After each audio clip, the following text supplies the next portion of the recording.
سب سے اوپر عشرہ مبشرہ، جن میں پھر 4 سب سے پہلے آئیں گے، ابو بکر، عمر، عثمان، علی، پھر وعلی الستۃ الباقیۃ من العشرۃ المبشرۃ، یہ آپ جمعوں کے خطبوں میں سنتے ہوں گے۔ 10 عشرہ مبشرہ میں سے 4 تو خلفاء، ان میں سے ایک ایک کا نام لے کر جو ہے وہ ترضی کی جاتی ہے، رضی اللہ عنہ کہا جاتا ہے۔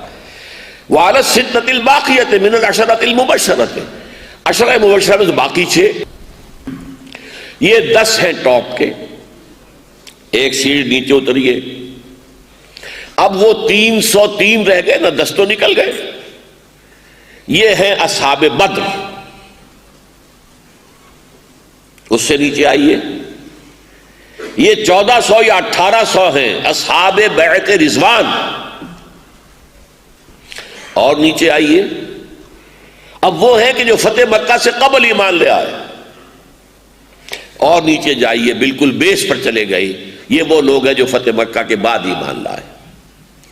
لا يستوی منکم من انفق من قبل الفتح وقاتل اولئک اعظم درجۃ من الذین انفقوا من بعد وقاتلوا وکلا وعد اللہ الحسنى، جو فتح سے پہلے جنہوں نے جہاد کیا، جان اور مال لگائی ہے اللہ کی راہ میں، وہ ان کے برابر نہیں ہے جو بعد میں جنہوں نے کیا، وہ تو وہ درجہ بلند ملا جن کو مل گیا، اب فتح کے بعد تو وہ درجہ اب نہیں ہے۔ ہاں، جس نے بھی نیک نیتی سے کیا ہے کام، اس کا اجر اللہ کے پاس ہے، کل وعد اللہ الحسنى، سب کے ساتھ اللہ کا اچھا وعدہ ہے، لیکن درجہ بندی ہے۔ وہ جو فارسی میں کہتے ہیں گر حفظ مراتب نہ کنی زندیقی، اگر مرتبوں کا لحاظ نہیں رکھو گے کہ کسی کا کیا رتبہ ہے، کسی کا کیا رتبہ ہے، کسی کا کیا رتبہ ہے، گر حفظ مراتب نہ کنی زندیقی، زندیق ہو جاؤ گے، مرتد ہو جاؤ گے۔ چوتھی بات، وہ ایک قبائلی معاشرہ تھا، قبائلی معاشرے میں جو مشورہ ہے، امرہم شورا بینہم کا تقاضا اس سے پورا ہو جاتا تھا کہ قبائل کے سردار بیٹھ جائیں، جمع ہو جائیں، مشورہ کر لیں۔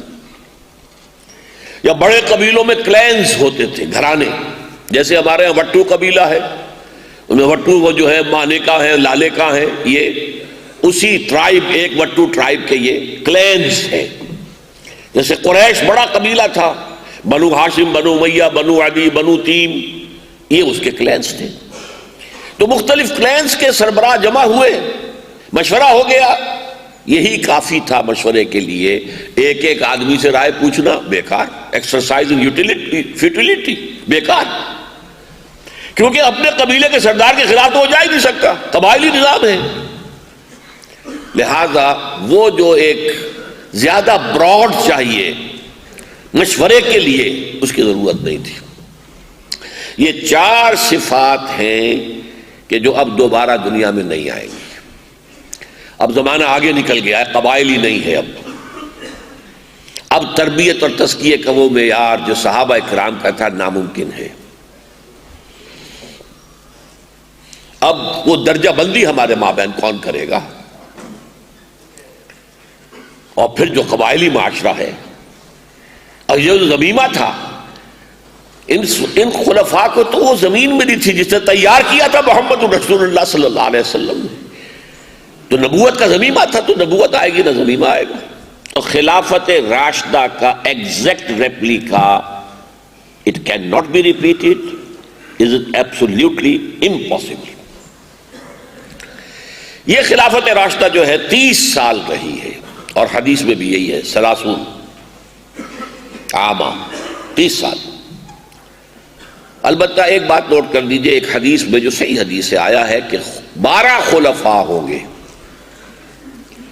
اس کی پھر 2 تعبیریں ہیں، ایک اہل تشیع کرتے ہیں اپنے 12 امام، جو حضرت علی کی نسل سے، کہتے وہ ہیں حضرت فاطمہ کی نسل سے ہیں رضی اللہ تعالی عنہا، حقیقت میں تو نسل باپ سے چلتی ہے، تو حضرت علی کی نسل سے، خود حضرت علی، اسی لیے ابو طالب کو کہتے ہیں وہ ابو الائمہ، تمام اماموں کے باپ، حضرت علی، حضرت حسن، حضرت حسین، حضرت حسین ابن علی زین العابدین، حضرت محمد باقر، حضرت جعفر صادق وغیرہ وغیرہ، 12ویں امام ان کے مہدی ہیں، جو غائب ہیں، چھپے ہوئے ہیں، ایک وقت میں ظاہر ہوں گے۔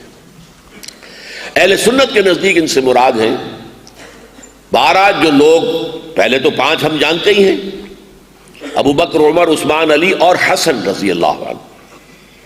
اس کے بعد جو بھی ان میں اچھے لوگ آئے، عمر بن عبدالعزیز آئے ہیں، میرے نزدیک ان کے اندر عبد الملک بن مروان بھی شامل ہے، بہت اچھے اچھے بادشاہ بھی آئے ہیں. سارے کے سارے جو ہیں وہ یزیدی یا جنہیں ہمارے ہاں لوگ پلیدی کہہ دیتے ہیں ایسے تو نہیں تھے.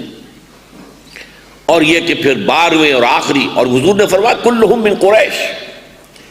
لیکن جہاں تک ان 12 اماموں کا تعلق ہے انہیں تو حکومت کبھی ملی نہیں. حضرت علی رضی اللہ تعالیٰ عنہ کی حکومت بھی پورے عالم اسلام پر قائم نہیں ہو سکی. اسی لیے شاہ ولی اللہ دہلوی کہتے ہیں کہ وہ اپنی ذات میں تو خلیفہ راشد ہیں لیکن ان کی خلافت منعقد نہیں ہو سکی، اس لیے کہ عالم اسلام جو ہے ان پورے 4.5 سالوں کے دوران تقسیم رہا. نہ مصر حضرت علی کے انڈر تھا اور نہ شام حضرت علی کے انڈر تھا رضی اللہ تعالی عنہ. تو اس کے بعد حضرت حسن کا کوئی سوال پیدا نہیں ہوتا، انہوں نے خود دستبرداری اختیار کر لی.